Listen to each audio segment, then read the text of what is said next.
যদি শিরিষ কাগজ দিয়ে আপনি ঘষেন তাহলে জং কি হয়ে যায়, দূর হয়ে আগের মতো চকচকে হয়ে যায়, ঠিক কিনা?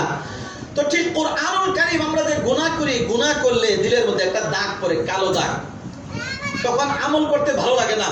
কোরআনে পাকের তেলাওয়াতের মাধ্যমে ওই শিরিষ কাগজ যেমন লোহার জং দূর করে দেয়, কোরআনে পাকের তেলাওয়াত মানুষের দিলের মধ্যে যে গুনাহের দাগ পড়ছিল এই দাগটা পরিষ্কার করে দেয়। সুবহানাল্লাহ। 2 নম্বর কোরআনে পাকের তেলাওয়াতের ফায়দা কি? আল্লাহর সাথে গভীর সম্পর্ক আপনাকে বানায় দেয়। সুবহানাল্লাহ। 3 নম্বর কোরআনে পাকের তেলাওয়াতের ফায়দা কি? আল্লাহ পাক আপনাকে হালাল রিজিকের ব্যবস্থা করবেন। সুবহানাল্লাহ।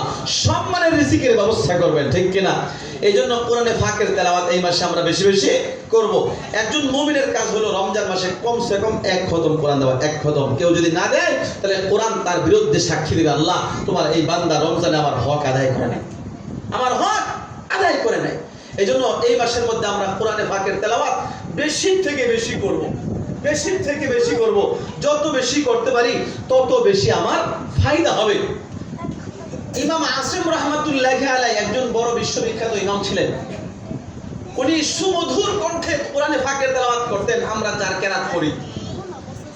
উনি একদিন রাত্রে ঘুমাইছেন, ঘুমানোর পরে স্বপ্নে আল্লাহর নবীর সাক্ষাৎ।